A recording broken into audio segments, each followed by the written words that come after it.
ओम परो तत्ते सदा लीनो रामकृष्णे समगया जो धर्म स्थापनरतो वीरेशम तम नमाम्यहम। 15 মিনিট সময় নিচ্ছে। হ্যাঁ, বেশ, ভেরি গুড। আজকে এই খড়গপুর রামকৃষ্ণ বিবেকানন্দ সোসাইটি এইরকম রাত্রিকালীন অধিবেশন, সেখানে যে ঢোকবার সুযোগ হলো, তার জন্য এখানে উপস্থিত আপনারা যারা রয়েছেন তাদের সকলকে আমার আন্তরিক কৃতজ্ঞতা, শ্রদ্ধা, নমস্কার জানাচ্ছি। আর হাতে গোনা 3 ঘন্টা 10 মিনিট, তাই তো? আপনাদের ওই ঘড়িটা টাইমটা ভুল দেখাচ্ছে, যাই হোক। তো হাতে গোনার 3 ঘন্টা সময়, তারপরেই যে মহেন্দ্রক্ষণ আমাদের সামনে উপস্থিত, সেই মহেন্দ্রক্ষণ যাকে কেন্দ্র করে তার সম্বন্ধে ঠাকুর বলেছিলেন যে এবার ওর জন্যই তো সব গো, তাই তো? নরেন্দ্রনাথের উদ্দেশ্যে ঠাকুর বলছেন যে এবার ওর জন্যই তো সব গো, যে নরেন্দ্রনাথের উদ্দেশ্যেই, নরেন্দ্রনাথের জন্যই হচ্ছেন সব কিছু। যেমন ব্রহ্মা বিষ্ণু মহেশ্বরের তেজে মা দুর্গার উৎপত্তি, তেমনি বিবেকানন্দের তেজে ভগবান শ্রীরামকৃষ্ণদেবের উৎপত্তি। ঠাকুর নিজেই কথা বলেছেন। যদি খুব ভালো করে লীলা প্রসঙ্গ পড়া যায়, ঠাকুর বলছেন যে আমার মন একদিন হু হু করে অখণ্ডের রাজ্যে উঠে যেতে শুরু করলো, আর সেখানে গিয়ে দেখলো যে 7 জন ঋষি বসে একেবারে ধ্যানস্থ হয়ে ধ্যান করছে। সেই 7 জন ঋষির দেহ থেকে সমস্ত জ্যোতি নির্গত হতে শুরু করলো এবং জ্যোতির ঘনীভূত রূপ একটি শিশুর আকার ধারণ করলো। সেই শিশু তখন জগতের কল্যাণে অবতীর্ণ হওয়ার জন্য উদ্গ্রীব। আসবার সময় বয়োজ্যেষ্ঠ ঋষির গলা জোরে ধরে বলল যে আমি যাচ্ছি, তোমাকেও আসতে হবে। ঋষি মৌন সম্মতি জ্ঞাপন করলেন। যেই দিন নরেন্দ্রনাথকে প্রথম দেখলাম, সেই দিনই বুঝলাম যে নর ঋষি এসে গেছে, সেই 7 ঋষির এক ঋষি, অর্থাৎ স্বামী বিবেকানন্দ।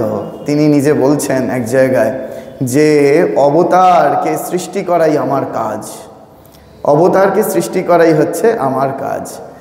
কীরকম না, শ্রীরামকৃষ্ণদেব অবতার, সেই অবতারকে যিনি নামিয়ে এনেছেন, অবতরণ করেছেন, যেমন ভগীরথ গঙ্গাকে নামিয়ে এনেছেন আমাদের কল্যাণার্থে, ঠিক সেরকম স্বামী বিবেকানন্দ ওই রামকৃষ্ণ রূপ গঙ্গাকে তিনি নামিয়ে এনেছেন আমাদের কল্যাণার্থে। সেই জন্য বলা হচ্ছে বঙ্গ হৃদয় গোমুখী হইতে করুণা গঙ্গা বহিয়া যায়, এসো ছুটে এসো কে আছো মানব শুষ্ক কণ্ঠ পিপাসায়।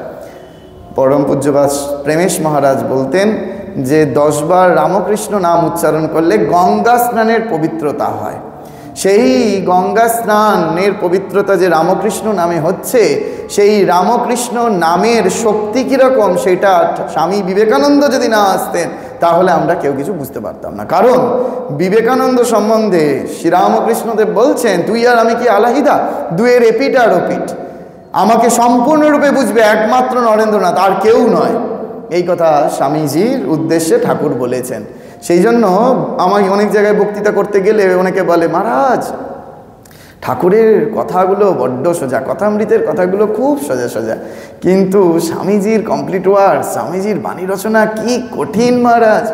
আমি তাদেরকে বলি যে না বুঝলে সব জিনিসই সোজা লাগে।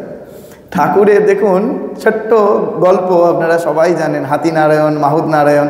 তো সেই হাতিনারায়ণ মাহুত নারায়ণের গল্প কে না জানে। আমায় যদি এখন বলতে বলা হয় তাহলে আমি 30 সেকেন্ডও লাগবে না, বলে দেবো গড় গড় করে।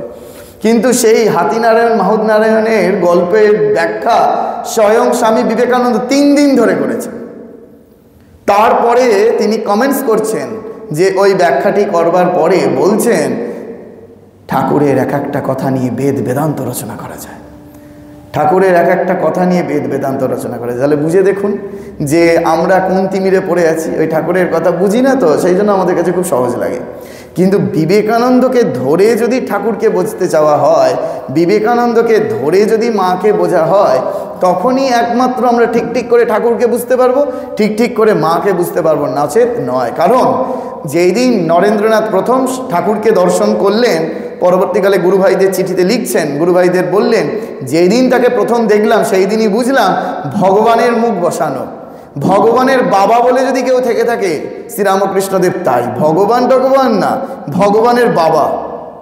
ভাবতে পারেন এত বড় বুকের পাটা কার, অন্য কেউ বলতে পারলো না। সেই জন্য গুরু ভাইরাও স্বীকার করলো। গুরু ভাইরা বললেন নরেন্দ্রনাথকে, উত্তরকালে স্বামী বিবেকানন্দকে বলছেন যে তুমি আমাদের গুরু ভাই না, তুমি আমাদের দ্বিতীয় গুরু, এই গুরুর সমতুল। কারণ কেন না, এই যে আজকে আপনারা যে ত্রয়ীমূর্তির পূজা করছেন, ঠাকুর মা স্বামীজিকে এক আসনে বসিয়ে, যখন মায়া জীবিত রয়েছেন, প্রকটকালে রয়েছেন, তখন স্বামীজি অপ্রকট হয়েছেন, ঠাকুর অপ্রকট হয়েছেন, তখন আপনারা সব এই ঘটনাগুলো জানেন। ঠাকুর আর স্বামীজির ছবি পাশাপাশি বসানো হলো, বসিয়ে পূজা করা হলো। মাস্টারমশাইয়ের মানুষ তিনিও এসে মাকে নালিশ করেছিলেন, মা এটা কি ঠিক হলো যে গুরু আর শিষ্য এক আসনে বসবে, এক আসনে বসে পূজা পাবে, এটা কি ঠিক? এটা ভুল তো মা।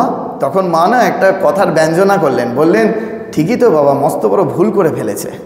তখন যেই মা বলেছে মস্ত বড় ভুল করে ফেলেছে, সবাইকার মুখে খুব হাসি দেখা গেছে। তখন মা বলছেন যে দেখো, সাপের মণি সাপের মাথায় থাকে। ঠাকুরের নয়নের মণি ছিলেন হচ্ছে নরেন, নরেনকে পাশে বসিয়ে তো ভুলই করেছে, ঠাকুরের মাথায় বসানো উচিত। এই যে নরেনের জায়গাটা কোন জায়গা, এটা বুঝিয়ে দিচ্ছেন মা ঠাকুরন। কারণ এই যে ঠাকুর ঠিকভাবে নরেন্দ্রনাথকে চিনেছিলেন, মা ঠিকভাবে নরেন্দ্রনাথকে চিনেছিলেন। ওই জন্য আজকে ওখানে বলছিলাম, এই স্বামী বিবেকানন্দকে জিজ্ঞেস করা হতো যে আপনার সঙ্গে ঠাকুরের এবং আপনার সঙ্গে মায়ের সম্পর্কটা কি। আর এই প্রশ্নটার উত্তরে নরেন্দ্রনাথ কেবল এড়িয়ে যেতেন নয়, উত্তর দিতেন ওই ঠাকুরের দৈত্যদানাদের কেউ হবটব বোধহয়, বলেই এটা পাশ কাটিয়ে যেতেন। নরেনের ঠাট্টা করা স্বভাব ছিল বিবেকানন্দের, এটা আমরা জানি প্রত্যেকে। একদিন 12 জন পাশ্চাত্যের শিষ্যা স্বামীজিকে চেপে ধরেছেন কাশ্মীরে, বলছেন আজকে আপনাকে বলতেই হবে যে আপনার সঙ্গে ঠাকুরের এবং আপনার সঙ্গে মায়ের সম্পর্কটা কি, রিলেশনটা কি। সেদিন বিবেকানন্দ কি মুডে ছিলেন কে জানে, হঠাৎ বলে উঠলেন, বিবেকানন্দের কোট করা ভাষা বলছি, জগৎ কল্যাণী মা মহামায়া, জগতের কল্যাণে নিজেকে ধরাধামে প্রকাশ করতে চাইছিলেন। প্রকাশ করতে গিয়ে অর্ধেক পুরুষ অর্ধেক নারী রূপে শ্রীরামকৃষ্ণদেব রূপে আবির্ভূত হলেন, সম্পূর্ণ নারী রূপে শ্রীমা সারদা দেবী রূপে আবির্ভূত হলেন এবং সম্পূর্ণ পুরুষ রূপে নিজেকে ইন্ডিকেট করলেন এবং সমাধিতে ডুবে গেলেন। এই হচ্ছে স্ট্যান্ডার্ডটা বুঝিয়ে দিচ্ছেন স্বামী বিবেকানন্দ, চিনিয়ে দিচ্ছেন স্বামী বিবেকানন্দ, আমাদের অনুভবে আনিয়ে দিচ্ছেন স্বামী বিবেকানন্দ। যদি বিবেকানন্দ না থাকতেন, না ঠাকুরকে চিনতে পারতুম, না মাকে চিনতে পারতুম। আমরা ভাবি মা খুব সোজা, মাকে ধরা খুব সোজা। সেই স্বামী বিবেকানন্দ চিঠিতে লিখেছেন মহাপুরুষ মহারাজকে, জানো তারক দাদা, মাতা ঠাকুরানী কি বস্তু তা তোমরা এখনো বুঝতে পারোনি, কালে বুঝবে। স্বামী বিবেকানন্দ চিঠিতে লিখছেন, বলছেন মাতা ঠাকুরানী কি বস্তু তোমরা এখনো বুঝতে পারোনি, কালে বুঝবে। তাহলে আমরা যে মূর্খের মতো বলে ফেলছি যে আমরা ঠাকুরকে খুব সোজা লাগছে, মাকে খুব সোজা লাগছে, এগুলো আমাদেরকে বুঝতে হবে। কাকে ধরে বুঝতে হবে? বিবেকানন্দকে ধরে বুঝতে হবে। আমাদের বিবেকানন্দ পড়তে হবে। আমরা সেই ভুলে গিয়েছি যে বিবেকানন্দের বই অপরকে গিফট করা যায়। অনেকে বড় বড় মানুষরা আমার কাছে এসে বলে, মহারাজ আজকের দিনে সমাজটা উচ্ছন্নে গেল। যেহেতু আমার মূলত কাজই স্কুল কলেজে ক্লাস নেওয়া, এ যাবৎকালে আমি 167টা স্কুল 26টা কলেজে পড়িয়েছি। সেই স্কুল কলেজে গেলেই টিচাররা এসে বলে, মহারাজ এখনকার দিনে ছেলেমেয়েগুলো কথা শোনে না, কি করা যায়? আমি বললাম কি করে শুনবে? আপনি কি বিবেকানন্দের বই কাউকে গিফট করেছেন? বিবেকানন্দের বই কি হাতে তুলে দিয়েছেন? 1902-তে স্বামী বিবেকানন্দের শরীর যায়, 1904 সালে প্রথম কমপ্লেক্স কোর্স বেরোচ্ছে। আমরা কই পড়ছি কোথায়? আমরা বড়রা ভবিষ্যৎ প্রজন্মকে বিবেকানন্দ পড়াচ্ছি কোথায়? রঙ্গনাথানন্দজি মহারাজ বলতেন, বিবেকানন্দের সঙ্গে খাবে, বিবেকানন্দের সঙ্গে, বিবেকানন্দের সঙ্গে ঘুমোবে, বিবেকানন্দকে উঠতে বসতে জানবে। তবে তো আমরা ওই এক্সপ্যানশন অফ হার্ট, আমাদের হৃদয়ের সম্প্রসারণ ঘটবে। আমরা বুঝতে পারবো যে ঠাকুরমা স্বামীজির ধর্মটা কি। আমরা তো সবসময় ভাবি যে ওই শ্রীরামকৃষ্ণকে ধরা মানে ওই হাততালি দিয়ে রামকৃষ্ণ স্মরণ করা, একেবারে তা নয়। স্বামীজি খুব সুন্দর করে বলছেন দেখ তোরা রামকৃষ্ণ ভজা দল তৈরি করিস না। এই কথা স্বামী বিবেকানন্দ, ভালো করে চিঠিগুলো পড়ে দেখুন না আপনারা, সেই চিঠিতে বলছেন রামকৃষ্ণ ভজা দল তৈরি করিস না। সেই জন্য আমাদের মনে রাখতে হবে যে শ্রীরামকৃষ্ণকে ধরতে গেলে, মাকে ঠিকমতো ধরতে গেলে যে স্বামীজি আমাদের আসল পথটা ধরিয়ে দিচ্ছেন। সিস্টার নিবেদিতা যখন এদেশে এলেন এবং শিক্ষার প্রসার ঘটাচ্ছেন, তখন সঙ্গে সঙ্গে হুঁশিয়ারি বার্তা দিচ্ছেন স্বয়ং স্বামী বিবেকানন্দ। বলছেন, সিস্টার তুমি তোমার ছাত্রীদের ইতিহাস, ভূগোল, বিজ্ঞান সব কিছু পড়াও, আমার তাতে কোনো আপত্তি নেই, কিন্তু তার সঙ্গে শ্রীরামকৃষ্ণকে পড়াতেই চেষ্টা করো। এই কথা স্বয়ং স্বামী বিবেকানন্দ বলছেন যে শ্রীরামকৃষ্ণদেবকে পড়াতে চেষ্টা করো। আর দুদিন বাদে সেই নেতাজি সুভাষচন্দ্র বোসের শুভ জন্মদিন, নেতাজি সুভাষচন্দ্র বোস বলেছিলেন যে শ্রীরামকৃষ্ণ বিবেকানন্দ সাহিত্য অপেক্ষা উৎকৃষ্ট সাহিত্য পৃথিবীর ইতিহাসে আর হতে পারে, আমি তা ভাবতেই পারি না। এইগুলো আমাদের জানা অত্যন্ত প্রয়োজন। আধুনিক যুগের সাহিত্যিক সুনীল গঙ্গোপাধ্যায় বলছেন যে শ্রীরামকৃষ্ণদেব এমন একজন নায়ক যে তার গ্রন্থ পড়তে পড়তে গ্রন্থের নায়ককে ভালোবাসতে ইচ্ছা করে। আমরা এগুলো কি জানছি? না এগুলো আমরা পরবর্তী প্রজন্মকে জানাচ্ছি? আমরা কি বুঝতে পারছি যে আমরা ভাবি যে সেবা, আজকে ওখানে বলছিলাম সেবা করা মানেই কি না, সেবা করা মানেই আমি যেহেতু অত্যন্ত যুবক আর কৃপা করে মহারাজরা নাম রেখেছেন সেবা পরানন্দ, মানে বুঝতেই পারছেন যে প্রচুর সেবা কার্য ঠাকুর এই শরীর দিয়ে করেন।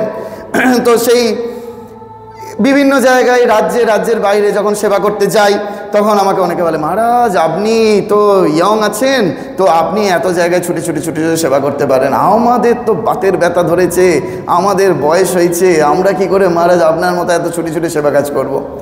প্রয়োজন নেই ছুটে গিয়ে সেবা কাজ করার। স্বামী বিবেকানন্দ আমাদেরকে শেখাচ্ছেন ঘরে বসে সেবা কাজ করে কী করে যায়। তখন ছোট্ট বিলে এতই তার দৌরাত্ম্য, তার মা ভুবনেশ্বরী দেবী তাকে দরজা বন্ধ করে দিলেন। যেই দরজা বন্ধ করে দিলেন, বেরোতে পারছেন না, কি করলেন, আলমারিটা খুললেন, আলমারি খুলে যত জামা কাপড় আছে সেই জামা কাপড় দোতলার ঘর থেকে জানলা দিয়ে গরিব দুঃখী মানুষদের উদ্দেশ্যে ফেলে দিচ্ছেন, বুঝিয়ে দিচ্ছেন, দেখিয়ে দিচ্ছেন, শিখিয়ে দিচ্ছেন আমাদেরকে যে ঘরে বসে আটকা অবস্থাতে কী করে সেবা কাজ করা যায়। সেবা কাজ করার প্রবণতাটা, মানসিকতাটার প্রয়োজন শুধু থাকা চাই। বিবেকানন্দ নিজে তার সখার প্রতি কবিতায় বলছেন, দাও ফিরে নাহি চাও, থাকে যদি হৃদয়ে সম্বল। বলছেন না স্বামীজি যে থাকে যদি অর্থের সম্বল। আমরা ভাবি সেবা করতে গেলেই বোধহয় আমার টাকা পয়সার দরকার, আমার টাকা পয়সা থাকতে হবে তারপর আমি সেবা করতে পারবো। কোথায় স্বামীজি বলছেন কে কবে কোথায় দেখেছে যে টাকায় মানুষ করিয়া থাকে, চিরকাল মানুষই টাকা করিয়া থাকে। এই কথা স্বামী বিবেকানন্দ শোনাচ্ছেন। বিবেকানন্দের কথা বলতে গেলে আমার আবেগ এসে যায়, কারণ বিবেকানন্দের কথা বলতে গেলেই তেজদীপ্ততার প্রয়োজন। কারণ বলা হচ্ছে, শাস্ত্রে বলা হচ্ছে যে তেজস্বী সংজ্ঞা তেজস্বী প্রাপ্ত হয়, যে তেজস্বিতার সঙ্গে সঙ্গ করলে তেজ প্রাপ্ত হয়। কীরকম না, যেমন ওই ছোট্ট আয়না, গাড়ির কাঁচের লুকিং গ্লাসগুলোতে নিজের মুখটা ভালো করে দেখা যায় না, কিন্তু সেখানে যখন সূর্যের প্রতিবিম্ব এসে পড়ে সেখান থেকে যে রিফ্লেকশন হয়, লাইটের রিফ্লেকশন হয়, সেই লাইটের দিকে তাকানো যায় না। ঠিক সেরকম আমি আপনি হয়তো একটা ছোট্ট আয়না হতে পারি, ছোট্ট দর্পণ হতে পারি। এই যে আসা মাত্রই উনি বললেন এনার বয়স 88 বছর, তাহলে এই 88 বছরে কি করে উনি এখানে বসে আছেন? বিবেকানন্দের শক্তিতে বসে আছেন, ঠাকুরের শক্তিতে বসে আছেন, মায়ের শক্তিতে বসে আছেন। আমরা ছোট ছোট দর্পণ হতে পারি, কিন্তু আমরা কি করেছি? ঠাকুরমা স্বামীজির বিপরীতে, ওই সূর্যের বিপরীতে যেমন ছোট্ট দর্পণটা নিক্ষেপ করা হয়েছে, আমরা তেমনি ঠাকুরমা স্বামীজির বিপরীতে নিজেদেরকে নিক্ষেপ করেছি। তাদের তেজ আমাদের মধ্যে থেকে বিচ্ছুরিত হচ্ছে, আমাদের কিচ্ছু নেই, আমাদের কিচ্ছু ভেতরে নেই, শুধু তাদের তেজ, তাদের তেজে আমরা তেজস্বী হচ্ছে। আমাদের কাজ হচ্ছে ওটাই, শুধু ঠাকুরমা স্বামীজিকে ধরে থাকা, ঠাকুরমা স্বামীজিকে মন প্রাণ দিয়ে ভালোবাসা, ঠাকুরমা স্বামীজিকে মন প্রাণ দিয়ে গ্রহণ করা। তবে হ্যাঁ, বিবেকানন্দ একটা হুঁশিয়ারি বার্তা দিচ্ছেন, তার ভক্তি রহস্য ছোটি বই উদ্বোধন থেকে প্রকাশিত, পারলে কিনে পড়বেন। সেখানে স্বামী বিবেকানন্দ বলছেন আমাদের কাছে ধর্মটা হয়ে গেছে কীরকম না, আমাদের কাছে ধর্মটা হয়ে গেছে জাপানি ফুলদানি ঘরে সাজিয়ে রাখার মতো, যে আমরা ঘরে সুন্দর করে ঠাকুরমা স্বামীজি চিত্রপট সাজিয়ে রাখছি, কিন্তু ব্যবহারে চরিত্রের প্রকাশে তার এতটুকু আচরণ প্রকাশ পাচ্ছে না। এটা আমার বড় দুঃখ লাগে। এই একটু আগে বলছিলাম যে বেলুড় মঠের ভক্ত সম্মেলন, আমরা ভাবি ভক্ত সম্মেলনে গিয়ে একটা ব্যাচ ঝুলিয়ে নিলাম আর আমরা বিরাট বড় ভক্ত হয়ে গেলাম। কখনো হওয়া যায় না, ব্যাচ পরে ভক্ত হওয়া যায় না। জেনে রাখুন, সেই 4 ঘন্টা ধরে সাধুসঙ্গ করলো, সাধুসঙ্গ করবার পরে লোকাল ট্রেনে সেই ভদ্রলোক উঠেছেন। সৌভাগ্যবশত না দুর্ভাগ্যবশত জানি না, আমিও সেই কম্পার্টমেন্টে উঠে পড়েছি। তখন আমি ছাত্রাবস্থা, দেখছি যে ওই ভিড় ট্রেনে ওই ব্যক্তি তখনও ব্যাচটা পড়ে আছে, বেলুড় মঠের ভক্ত সম্মেলনের ব্যাচ নিয়ে ওই ভিড় ট্রেনে এক ব্যক্তি তার পাটা মারিয়ে ফেলেছেন। তিনি যা শব্দ চয়ন এবং তার বাক্য নির্গত করতে শুরু করলেন, তার যা বাচনভঙ্গি, আমার তখন মনে হয়েছিল যে ব্যাচটা টেনে তার গলা থেকে ছিঁড়ে ফেলে দিই, কারণ ব্যাচটা পড়ে তার ওই কথা ওইখানে বলা উচিত নয়। এই একটু আগে 4 ঘন্টা ধরে সাধুসঙ্গ করে এলো। তাহলে আমাদের ওই স্বামী বিবেকানন্দ বলছেন, শাস্ত্রে আমাদের লেখা রয়েছে মহাসাম্যের কথা, কার্যে মহাভেদ। এই তো আমাদের হচ্ছে। সেই জন্য আমাদের মনে রাখতে হবে এই ভণ্ড হওয়ার থেকে স্পষ্ট বক্তা হওয়া অনেক ভালো। ওই জন্য আমাকে সব জায়গায় ডাকে না, আমার কথাগুলো একটু তিতো, কিন্তু আমি ওই কথাগুলোই শোনাতে যাই যে যদি মানুষের ওই চেতনাটা ফেরে, যদি মানুষের জাগ্রত হয়, স্বামী বিবেকানন্দ এই জায়গাটা আমাদের হুঁশিয়ারি দিচ্ছেন যে ভণ্ড হওয়ার থেকে স্পষ্ট বক্তা হওয়া অনেক ভালো, যে আমরা যা আমাদের আচরণেও তাই। পরম পূজ্যপাদ স্বামী আত্মস্থানন্দজি মহারাজ দীক্ষার দানের পরে বলতেন যে তোমরা এমন একটা জীবন যাপন করে দেখাও যে দূর থেকে লোকে দেখলে বলবে যে এই লোকটি, এই ভদ্রলোকটি রামকৃষ্ণ বিবেকানন্দ করে। তাহলে রামকৃষ্ণ বিবেকানন্দকে ওই গলায় লকেট ঝুলিয়ে হাড় করে পড়ার জিনিস নয়। স্বামী বিবেকানন্দের মন্দির সম্বন্ধে, কালকে তো বিবেকানন্দের তিথি পুজো, শুনে রাখুন তুরীয়ানন্দজি কি বলেছেন। তুরীয়ানন্দজি বলছেন যে স্বামী বিবেকানন্দকে খুশি করব কেমন করে? বিবেকানন্দের মন্দির করে আর বিবেকানন্দের স্ট্যাচু প্রতিষ্ঠা করে বিবেকানন্দকে খুশি করা যাবে না। বিবেকানন্দ আমাদেরকে যা বলে গেছেন সেই অনুযায়ী যদি আমাদের পথটা চলা হয়, বিবেকানন্দ বলে গেছেন কোনটা পড়তে হবে, বিবেকানন্দের চিঠিগুলো পড়তে হবে। আপনারা চিঠি পড়ুন, বিবেকানন্দ নিজে বলেছেন আমার শক্তি আমার চিঠির মধ্যে নিহিত আছে, নিজে বলে গেছেন যে আমার শক্তি চিঠির মধ্যে নিহিত আছে, কারণ তিনি ওই চিঠির মধ্যে নিজেকে সম্পূর্ণ উজাড় করে দিয়েছেন। চিঠিগুলো পড়ুন, স্বামীশ্বর সংবাদ পড়ুন, স্বামী বিবেকানন্দের লেখা কবিতাগুলো পড়ুন, বাদবাকি যেইগুলো পাওয়া যায় সেইগুলো তো যে গুডউইন শর্ট হ্যান্ড করেছেন সেই বক্তৃতার সংকলন পাই, অত্যন্ত পরিমাণে সেইগুলো এডিট করা হয়েছে, কিন্তু যা পাওয়া যায় তাতেই 10টা ভলিউম হয়ে গেছে। সেই জন্য খুব করে বিবেকানন্দ পড়ুন, বিবেকানন্দ চর্চা করুন। তাহলে বিবেকানন্দ চর্চা করলে কী হবে? আমাদের এক্সপ্যানশন অফ হার্ট, আমাদের হৃদয়ের সম্প্রসারণটা ঘটবে। আমাদের যদি হৃদয়ের সম্প্রসারণ ঘটে, আমরা ওই অপরের দুঃখ নিজের দুঃখ বলে গ্রহণ করতে পারবো। আমার খুব দুঃখ লাগে জানেন, হয়তো আপনাদের এখানে হয় না, এ যাবৎকালে ঠাকুর বহু আশ্রম আদিতে নিয়ে যায়। এই ধরুন কালকে আপনাদের স্বামীজির তিথি পুজো হবে, তো তা কিছু সিলেক্টেড এখানকার মেম্বার যারা আছে তারা সব আসে।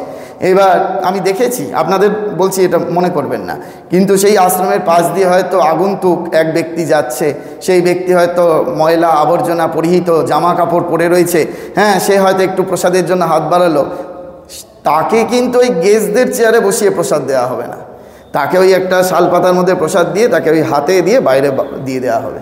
এটা আমি দেখেছি। কিন্তু জেনে রাখুন, স্বামীজি ওই কাজটা করলেন, আমাদের গালে একটা করে থাপ্পড় মারবেন। সেই থাপ্পড়টা আমরা চোখে দেখতে পাবো না। কীরকম বলি, সত্য ঘটনা। বেলুর মঠের এক মহারাজের শরীর চলে গেছে, সেই জন্য বলবার সাহস রাখি। পরম পূজ্যপাদ স্বামী জগন্নাথানন্দজি, আপনারা নিশ্চয়ই পরম পূজ্যপাদ স্বামী বলভদ্রানন্দজি মহারাজকে সবাই চেনেন, রামকৃষ্ণ মঠ রামকৃষ্ণ মিশনের অ্যাসিস্ট্যান্ট জেনারেল সেক্রেটারি মহারাজের কাছে শোনা, মহারাজের সাথে একই সঙ্গে সন্ন্যাস। ওই বলভদ্রানন্দজি, জগন্নাথানন্দজি, এগুলো সব উড়িষ্যার নাম, পরপর নামকরণ হয়েছিল, সেই জন্য। তাই জগন্নাথানন্দজি মহারাজ যে সেন্টারের অধ্যক্ষ ছিলেন, ওই সেন্টারে একজন এমপ্লয়, মানে ওই কর্মী আর কি, সেই কর্মী তাকে মহারাজ যতই ভালো জামা কাপড় দিত না, ভালো ধুতি গেঞ্জি দিতেন, সে কিছুতেই ওই পরিষ্কার ধুতি গেঞ্জি পরবে না। ও যত রাজ্যের একেবারে তেল চিটচিটে গেঞ্জি, যেগুলো নোংরা, মন্দিরে পরে কাজ করার নয়, সে সেইগুলোই পরবে।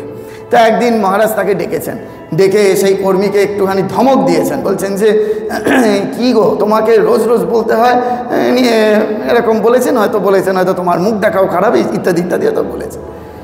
সেই দিন রাত্রে মহারাজকে স্বামীজি স্বপ্ন দিচ্ছেন, স্বপ্নে দেখা দিয়ে মহারাজকে বলছেন যে শোনো, ও আমার মন্দিরের কর্মী, তোমার নয়।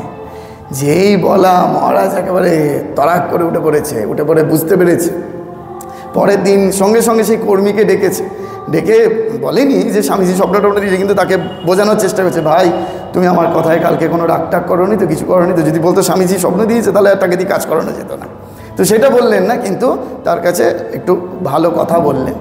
তাহলে জেনে রাখুন যে স্বামীজি কিন্তু আমাদের ওই কখনো ক্ষমা করবেন না। হুঁশিয়ার, স্বামীজির কাজ করা মানে আমাদের চোখ কান অত্যন্ত খোলা রাখতে হবে, কারণ ওই স্বামীজি হয়তো ছদ্মবেশে আপনাকে পরীক্ষা করবার জন্য ওই রূপে আপনার সামনে এসে দাঁড়িয়ে গেছেন, আপনি বুঝতে পারছি না। সেই জন্য আমরা ওই প্রসাদটা নিয়ে বাইরেই তাকে দিয়ে দিচ্ছি। সেই জন্য বহুরূপে সম্মুখে তোমার ছাড়ি কথা খুঁজিয়েছে ঈশ্বর, এটা আমরা মুখে খুব আওড়াচ্ছি, কাজে করছি না। তো সেই জন্য ওটার প্র্যাকটিক্যাল, স্বামী বিবেকানন্দ এইটা বলছেন প্র্যাকটিক্যাল কথা। আপনারা যদি স্বামীজির পদপ্রান্তে পড়েন, অবজুজানন্দজির লেখা বহু প্রাচীন গ্রন্থ উদ্বোধন থেকে প্রকাশিত, সেইখানে দেখবেন স্বামী অচলানন্দজি মহারাজ কঙ্খল রামকৃষ্ণ মিশন তৈরি করছেন। সেখানে স্বামীজির ডাইরেক্ট ডিসাইপল উনি 1.5 ক্রোশ পথ হেঁটে যাচ্ছেন, হেঁটে গিয়ে একজন কুষ্ঠরোগীর রোজ বুড়ো আঙুলটা চুষে দিয়ে আসতেন, সে আনন্দ পাবে বলে। এসব গ্রন্থগুলো পড়ে দেখুন, তবে তো বিবেকানন্দকে জানতে পারবেন। যারা বিবেকানন্দের দ্বারা ডিরেক্ট উদ্বুদ্ধ, এই যে কাশী সেবাশ্রম, কঙ্খল সেবাশ্রম যে তৈরি হয়েছে, তারা তো সব স্বামীজির ডাইরেক্ট ডিসাইপলরা তৈরি করেছে। আর্তপীড়িত ওই তাদেরকে তো ভাঙ্গি সাধু বলা হতো, যে ওই সাধুদের মাথায় করে মলমূত্র পরিষ্কার করে সেবা করতো বলে। কারা করেছে? এই স্বামীজির ছেলেরা করেছে। আর বিবেকানন্দকে যদি ঠিক করে আমরা মানে পূজা করতে পারি, বিবেকানন্দের কথা অনুযায়ী চলতে পারি, তাহলে নিঃসন্দেহে আমরা ঠাকুরমায়ের অত্যন্ত কাছের জন হয়ে যাব। কারণ স্বামীজিকে খুশি করলেই ওনারা আমাদের কাছে নিয়ে নেবেন এবং তাদের আশীর্বাদী হাত আমাদের মাথায় সম্পূর্ণরূপে বর্ষিত করবেন। সেই জন্য আসুন, আগামীকাল স্বামীজির জন্মতিথি, 163তম জন্মতিথি। তো এই জন্মতিথির আগের দিন এরকম রাত্রিকালে যে সুযোগ হলো আমার বলার এবং আপনাদের শোনার, উভয়েই যেন আমরা স্বামীজির ওই প্রদর্শিত পথ অনুযায়ী জীবনটিকে যাপন করতে পারি এবং জীবনের শেষ নিঃশ্বাস পর্যন্ত ওই স্বামীজির কথা অনুযায়ী চলতে পারি। দেখবেন স্বামীজির ওই একটি গানে আছে, বীর সেনাপতি বিবেকানন্দ, ওই যে ডাকিছে আয় রে আয়, আহ্বানে তার আপনা ভুলিয়া কত মহারথী ছুটিয়া যায়, তার একদম শেষ লাইনে বলা রয়েছে, তব কাজে যেন জীবনও যায়, তব কাজে যেন জীবনও যায়। তব কাজ মানে কি? স্বামীজির কাজ। পরম পূজ্যপাদ স্বামী চেতনানন্দজি মহারাজ বলেন, সাধারণ মানুষ তো বিছানায় শুয়ে শুয়ে মরছে, কিন্তু স্বামীজির ছেলেরা, ঠাকুরমা স্বামীজির যারা ভক্ত, তারা কেন বিছানায় শুয়ে শুয়ে মরবে? তারা স্বামীজির কাজ করতে করতে মাথা ঘুরে পড়বে আর মাটিতে পড়বে আর মরে যাবে। সেই মৃত্যু কত আনন্দের না, যে স্বামীজির কাজ করতে করতে ওই যে, তবে তো গান গাওয়া সার্থক। শুধু গানই গেয়ে গেলাম সারা জীবন ধরে মাইকে চেঁচিয়ে, কিন্তু জীবনে তার এতটুকু বাস্তব রূপদান করলাম না, হবে না। তব কাজে যেন জীবনও যায়, এইটা আমাদের প্রত্যেকের পণ হওয়া উচিত। তো সেই জন্য স্বামীজির তিথি পুজোয় আপনারা সংকল্প নিন যেন তার কাজেই আমরা জীবন নির্গত করতে পারি। নমশ্রী যতিরাজায় বিবেকানন্দ সুরয় সচ্চিৎ সুখ স্বরূপায় স্বামিনে তাপহারিণে।